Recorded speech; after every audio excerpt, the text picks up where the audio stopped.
Welcome to the Small Business Breakthrough Series, where every week we're interviewing guests that support the small business community. Today, it's unique. Why? Because becoming a next level CEO is no joke. You have to continuously get coaching, you have to continuously be improving your game.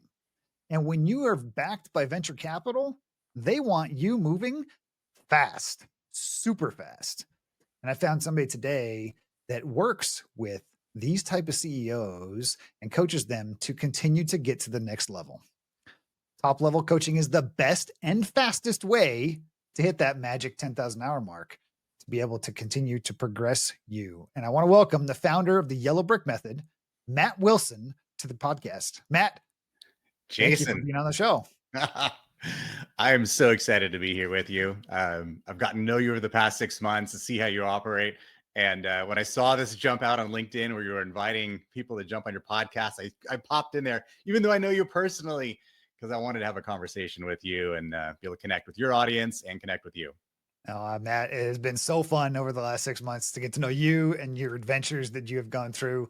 And I want to dive into some of these adventures today. So tell us a little bit about what got you started. What was the inspiration behind the Yellow Brick Method, Mhm. and then what is it exactly that you do?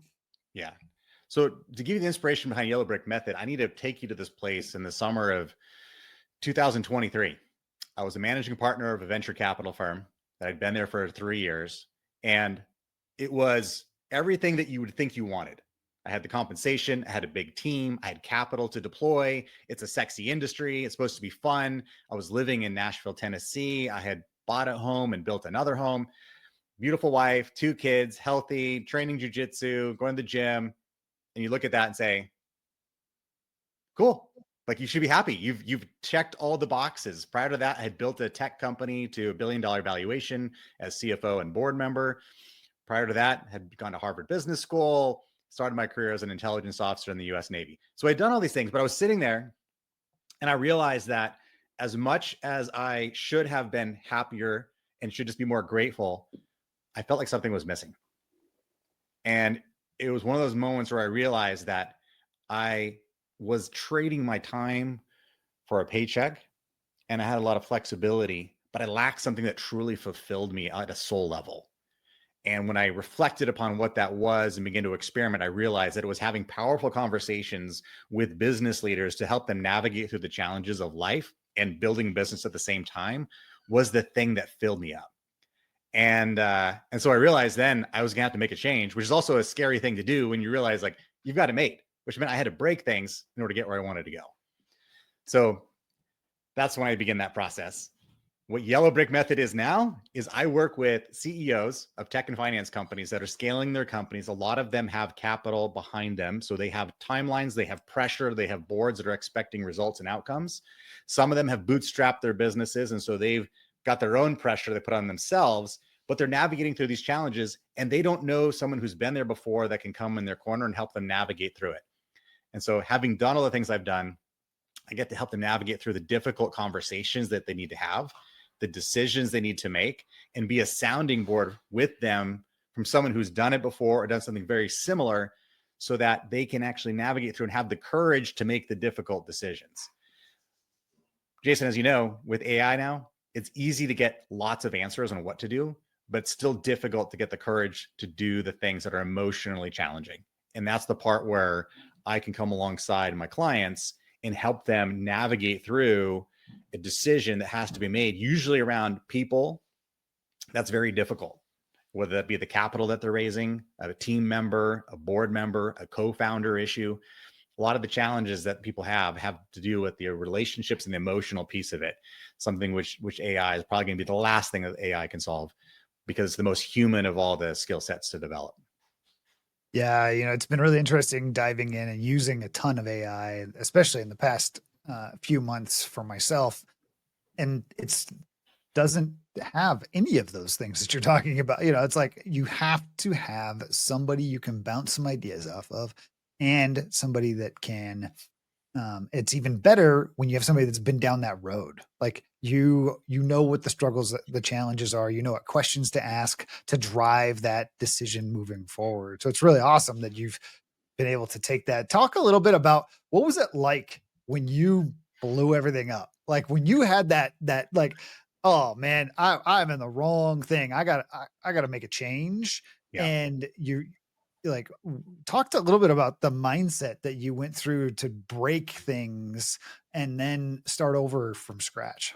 Yeah. Yeah. That's a great question. And I was talking about that with a client earlier today. They're in the process of exiting their company and trying to figure out their next thing.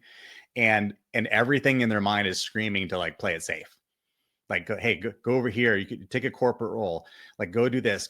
And what's interesting is it's different to operate out of a place of scarcity where you have to do something. And sometimes it makes your decision simpler because you just know, like, I need to get some money, I need to execute, I need to work hard. Or sometimes for some people, it's like, I need to get a job, right? There's something they need to do, or they need to make it's very clear what the outcome looks like. It's different when you're operating from a place of saying, okay, this is really good. But to go to the next level, I have to risk what I already have. And it's a different decision-making dynamic, which is I'm not in scarcity, but yet I know I have to go. And I feel like most people will probably get trapped in this place and justify it. And I was doing the same. I was justifying it, rationalizing, oh, it's fine. Like, how can I make myself just like appease myself some way instead of focusing on what the core issue was, is like the work I'm doing is ultimately not fulfilling. I'm out of purpose and out of alignment with the thing that I'm designed to do, that I was born to do.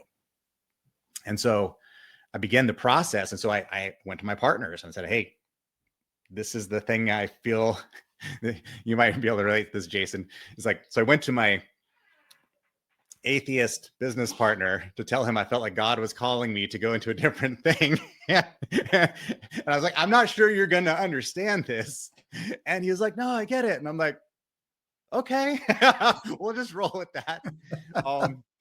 But Jason, here was the thing. I was at this place where I was more afraid to not see what was possible on the other side than to stay where I was.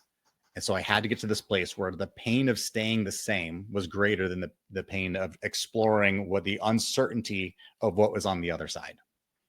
And of course, I think as entrepreneurs too, we tend to underestimate the pain on the other side. So you're like, it's not going to be that bad. And then you can justify like where I am, like this pain, even though it was like more of like a numb ache of like, I don't feel like I'm doing what I was called to do. I don't know this is good. Time is not on my side here. I don't have forever to live. So if I'm going to make these changes, I need to make that move. So all these were some of the things that were running through my head.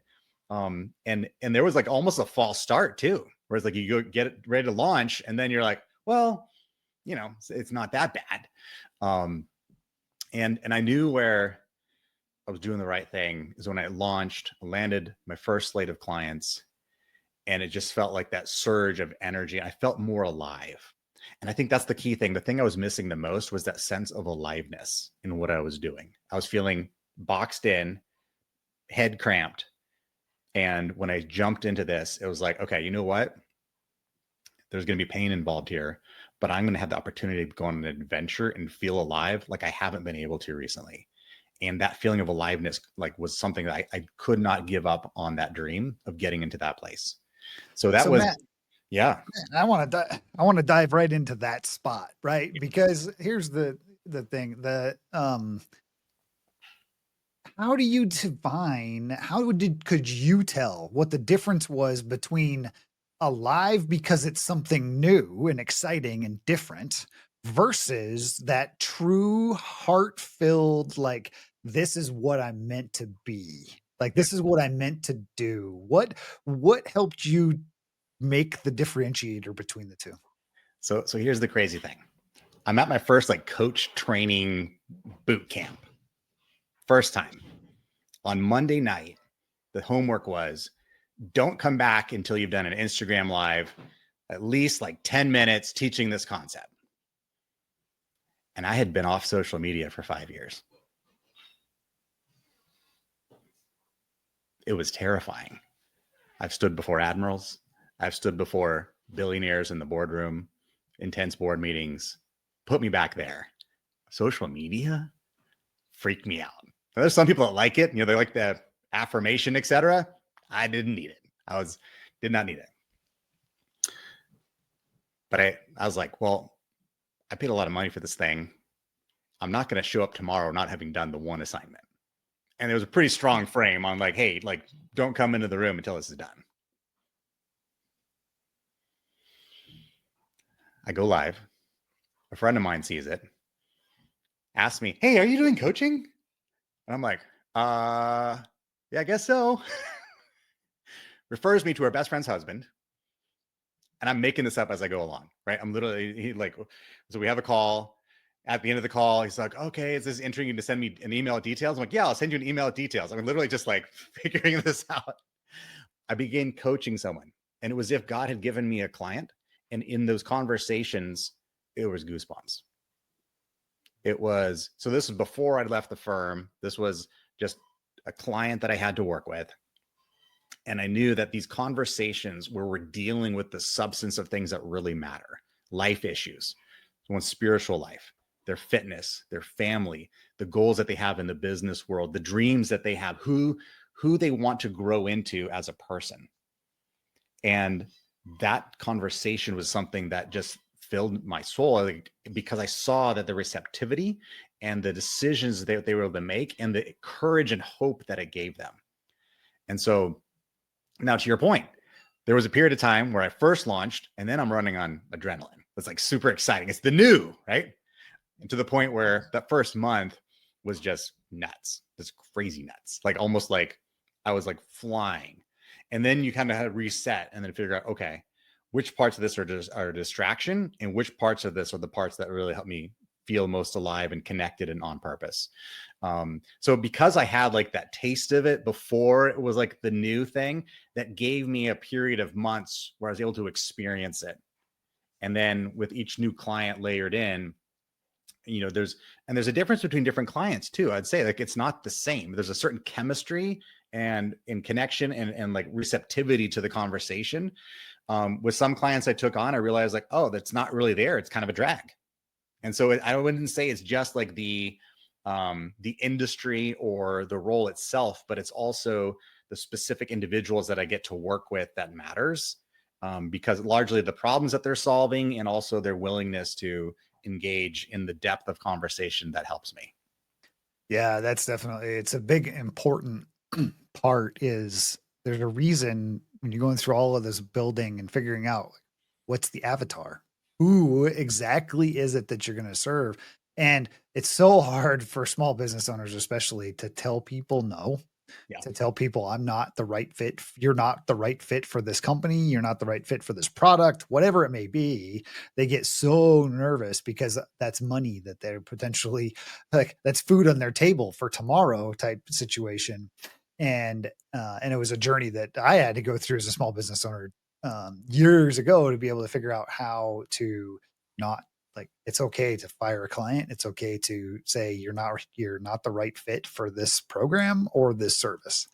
But I want to bring back to a point as the listeners are listening to this, because I have listeners out there that I know are struggling with what to do next, or they're listening because they're like, okay, they've heard all of these stories through the podcast, and you hit on the spot that resonates. It's really well. And I want to make sure I call it out, but that's when you do something, listeners, and it gives you goosebumps. Now, goosebumps might not be the same for everybody. It may be hairs raise on your arm or the back of your neck, or you tense up in a unique way, right? That is different than what your normal adrenaline response is. And that push into it, figure out, like, that's where, God is telling you that you want to be, that you ought to be, that that calling is there, and to go with it.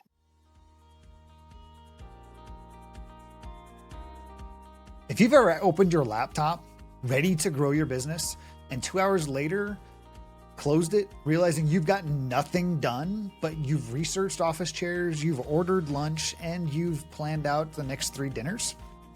All the things that you wouldn't typically do to work on your business? Yeah, I've done that too. I'm Jason Pond. I'm the host of the Small Business Breakthrough Podcast, and I want you to achieve your breakthrough. But we do that through the community I built. I built the Momentum Community. The Momentum Community is a place where we meet every week. We talk about your goals, where you want to get with your business, and then we track them. And we use the Momentum dashboard to do that. We make sure you're moving forward every week, and it's accountability like you've never seen in a community forum. I want you to be part of that community. If you want to learn more about it, check out the link in the description below and enjoy the rest of the episode. So as we keep going on the conversation, Matt, here, this one is unique and best because it's such a great story that you had coming to bed. But what would you say, that I've talked with a lot of coaches, and there's coaches from all over the world. Really, I've talked to people from the US, Canada, the UK, the British Isles, and even Australia. What would you say differentiates your methods and your approach from all of the other coaches that are out there? Yeah, which is a great question, because there's more coaches out there than I even know exist with methodologies and all that kind of stuff. Let me draw some contours around what I do, and maybe I can contrast that with some others. But there are some that I have studied under that do just business coaching, in which case it's like how to maximize the results of the team, how to align the founder, and almost to the exclusion of everything else. Like your health, yeah, you should work out a little bit, do something like that. That's a good idea. But sometimes it would be like a founder going through a difficult issue, working super hard, and marriage is falling apart. And the coach is like, well, what do you want to have happen here? I'm like, well, I really want to focus on the business. And it's like, okay, so basically the marriage falls apart at that point. By contrast, the way I coach is, generally speaking, if someone wants to be married and love their spouse, it's like, I want to make sure that they are building in the habits from a health perspective, spiritual perspective, relational perspective, so that they can be firing on all cylinders and bring that version of themselves to the work they do. So I don't feel that work should come at the cost of the things that I feel should matter the most in life. But those should be the things that work is actually helping to create space for. And I feel like I was talking to a client of mine earlier today, and just turned 40 years old, feeling a little flabby, kind of out of shape. It hasn't worked out in 2 months, right? Wants to get back on the program, hasn't made time for it. Awesome entrepreneur, building their company, but not stepping into confidence because of what's happening in their body right now. And I was like, hey, dude, you can leverage your body and your physicality actually be better at what you do, because he's about to pull off some incredibly big mergers. And in order to do that, I said, in order to convince the people that join you, there's a certain energy and certainty that you bring to the table. And so when you get your body dialed in correctly, it gives you the ability to step into it with that energy. That matters. So often we think that, oh, hey, if I just crush it in business and just focus there, I can get outcomes there, which a lot of people have done that, but then they lose out on the other things that matter most. They sacrifice their health, their family, spirituality.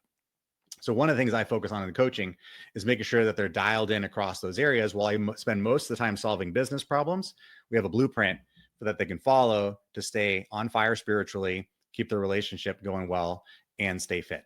So I'm not a fitness coach, but I understand the value of fitness.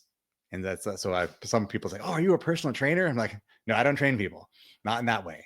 But I recommend that people stay fit, because the number one way you can actually train your brain is by training your body. For a healthy brain, you don't need to play an app on your phone when you're older. You need to be moving your body, because that's how you get in the blood flow. That's how your cells are regenerating. And so that's a piece of it. So I guess a piece of talking about the coaching is really ensuring that the whole person is being able to show up into the work. Then another piece, when it comes to solving the problems, I'm bringing in my experience from 7 years as an intelligence officer, Harvard Business School, scaling a company for 7 years to $1 billion valuation, and 3 years of venture capital. So I have a lot of strategic finance lenses that I bring to the table, as well as relationships that I know how to navigate through: board relationships, investor relationships, co-founder relationships, executive team relationships. And it's not speaking from theory, but from stories from my life and examples that I've seen. So combining like that whole person methodology plus business building at scale tactics and tools and frameworks, you pull the two of those together, and then it's about solving the problem that they're in right now. So when I work one-on-one, it's not just here's a blueprint. When I'm working one-on-one, it's what's the problem? What's keeping you up at night? What's the challenges that you're facing right now? And we can address those in the right order. Or sometimes it's getting to the root cause of it, because they're aware of the symptom, but not how that was created. And so by giving them tools and frameworks, now they can get right into action. So what I don't do, and as you know this too, Jason, like we don't just talk through things. We actually set up action plans and execute against them, because it's all about getting these results that they want, not just, having a nice conversation. So as a coach, my goal is to make the time like 10 times as valuable as whatever they're paying me. So that they go away, and so helping them achieve their dreams.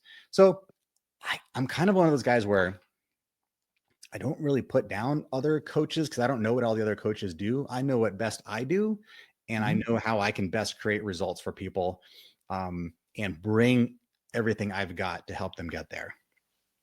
Yeah, no, it's so powerful to be able to elaborate on how you approach the business as a whole, because it is very holistic. It's and you're right. Like, and I've seen the results myself. Like, if you're not right in the body, you're not going to be right in the mind, and you're not going to be right in the board seat, CEO seat, or any other seat in the business. So you've got to be able to work on it. And the better you work on it, the more it is. And it's one of those things that's like, I can't take the 45 minutes to go to the gym. Really? Are you sure? I'm not sure you cannot take the 45 minutes to go to the gym at this point. And through the various transformations I've been through over the course of the last 7 years and myself, and I can personally attest that the getting out and being active every day, spending time thinking and not reacting, was what really drove the success to my last exit in the business that I was at, and driving success for what I've got going on right now. So Yeah. Listeners out there, make sure, like, if you're not doing something physical every day, that's it. And I don't have time is the worst excuse ever. You do have time. Get out there, get active, even if it's just walking around the block 3 times to get a mile in for one day, once a day. Doesn't take long to do it. You can do it. Yeah. Okay, Matt, we want to keep this conversation going. You've had a few different clients. And uniquely enough, you're actually kind of a rookie compared to a lot of the people that I've talked with from the coaching aspect, meaning you haven't had clients for more than a couple of years. But what is something that has happened with one of those clients in the last couple of years that has reminded you about the goosebumps? It has reminded you that this is exactly why I want to be a coach. Yeah. Yeah. And Jason, I don't know like where all your listeners are, spiritually speaking, but let's just say like a lot of my clients are Christian businessmen. They're not necessarily public about it, but at their core they are. And this was true of me as well. I was not public about it, but at my core I was. In the one area of my life I was neglecting the most, though. So I was into the fitness stuff, taking care of my family, but I wasn't taking time to listen to God's voice. I wasn't taking time to build like that spiritual part of me. So we talk about the physical side, which is like very clear, very evident. Almost nobody would disagree with you that being healthy is a good idea, and being fit. And like, but the spiritual side, I think, is also sometimes harder to quantify, harder to see, and there's a lot of opinions around it. But the thing that I would say that has reminded me is when we're in these conversations and we realize that what we were trying to solve was a symptom, And maybe it was trying to navigate through a difficult situation with a board member. But what was really happening was that there was a lack of forgiveness. There was not peace in how they were approaching the situation. And they were not building themselves up spiritually to be able to handle the conflict that they were facing at work. And when you bring God into the conversation and remind them of why they're doing what they're doing, it changes transcends the tactical. So I'll give you an example. A client had a co-founder and they're in conflict and they were disputing something and money was involved, right? And at first he was like angry and he's mad and he's justifying it and all this stuff. And then it's like, why did you guys get into business together in the first place? Has this person done some good things? And he starts to just reframe this. And then you ask the question of like, okay, what kind of a man do you want to be in this relationship? Set aside the money. What do you want to be known for? What if you did give him money? What would that look like? Have you sat down and thought about it? And like, is it maybe another way of resolving this? And that changed the temperament, changed the conversation. He went down and sat for the first time, ended up like crying, sitting on the floor, and a number came to mind. And it's like, so many of these things we try to solve with the best of our human understanding, but we forget the parts of the spiritual side. And a lot of that spiritual side is the work that we have to do inside of us. Because it turns out we have zero control over other people. You know, sometimes we're told we do. You made me feel this way. It's like, did I? Did I have that much control? Can I push another button, make you feel differently? No, I guess that doesn't really work, right? But when it comes down to it, we have the ability to control how much love we show up with, how much peace that we're cultivating, how much joy we're operating out of. And when you focus on those things and you bring that person into a relationship. And oh, by the way, I've discovered that just about everything in life is a relationship. You have a relationship with God, relationship with your body, and work. While we may dress it up with systems and tactics and tools and frameworks and communication methodologies, it's humans connecting to humans at the other end. Now, there may be KPIs and we may talk about churn rates and retention and like whatever, all these different like things. It's humans, right? Humans on the team. We're a human. We got consumers, clients that are humans. And so when we're able to step into the pocket and be like, hey, you know, the reason why you're having this issue, the reason why you're facing this problem, this challenge, like, why don't you work on growing yourself spiritually and then show up as the person that you want to be in that setting? Those are the kinds of conversations that help someone recalibrate and you elevate yourself off of the game that you're in. It's not a chess match anymore. It's not, I'm going to win, or I don't want to appear weak. That's the kind of dynamic that they're caught in, and helps them reset to who are they wanting to be? Who are they wanting to become? And what legacy they want to leave?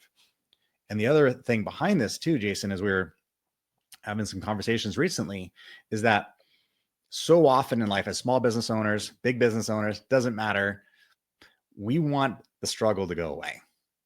It'd be so much better if it was just like, when is this going to get easier? When can this problem just get solved? Why can't there just be like, can't AI do this? Or can't I just buy a system to do that? So a lot of people will chase things, or they'll try to numb the pain and then get all kinds of addictions. Either addiction to the shiny object, alcohol, chasing around, just trying to like, it's too much effort, it's too much struggle. Let me go distract myself. Let me go get what I need elsewhere. And even with AI, it can produce outputs very quickly, but it takes away the struggle and the process. And the only way, though, you become a better human is going through the struggle and coming out the other side. The only way you become a better entrepreneur is facing bigger challenges and not by skipping around them, because then you're not prepared when an even bigger challenge shows up on the other side. And so that's the other piece. So what does that take? That takes courage. That takes courage to step into the thing that someone's trying to emotionally avoid and have the bravery and moral courage to say, no, this is the right thing. This is what I have to do. And I'm going to ignore everything else. And so I think that's another piece of like how you would define what I do when I coach, is I'm often helping people identify the thing that they know they ought to do that they are avoiding and filling it in the void with all these other things that are not the thing, and get super crisp on what that is, create an action plan around that, and go do that. And when you do that, what often happens is it's the one thing that opens up everything else. I love it. I love that, especially that's a great spot. We'll transition here just a minute to our lightning round, but I want to touch on that for just a second because that is such a fantastic spot of so many people focused on the wrong thing, thinking they're focusing on the right thing to move the business forward because they're so, and it's just, they've got blinders on, right? It's like Yeah. you're on the horse track and you got blinders on, just go, go, go, go, go. But what you don't realize is that, there's a wreck up around the corner and you're going to have to divert to get around it. Right. And so it's, you've got to be focused on the right things, and having a coach from outside of the business, outside of the day-to-day operations helps you as the business owner be able to navigate better because they can see from above. They're looking above and looking down and going, hey, you got a right turn coming up. You might want to slow down a little bit to make that corner. Versus just plowing through and ended up in the trees or in the bank or however we want to put the perspective. But Matt, it has been a fantastic conversation today. I want to get us kicked into our lightning round here. A couple of quick hitting questions meant to just wrap things up here. So we'll jump into it. How about preference of coffee or tea? Coffee. Cats or dogs? Dogs. If you could grab only one weapon or item during a zombie apocalypse, what would it be? Ooh. 308 sniper rifle. There you go. I wouldn't expect anything different. Favorite quote or phrase that you think of often? Certainty of communion with God. Excellent. How about a book that has influenced your life the most? I've read a lot of books.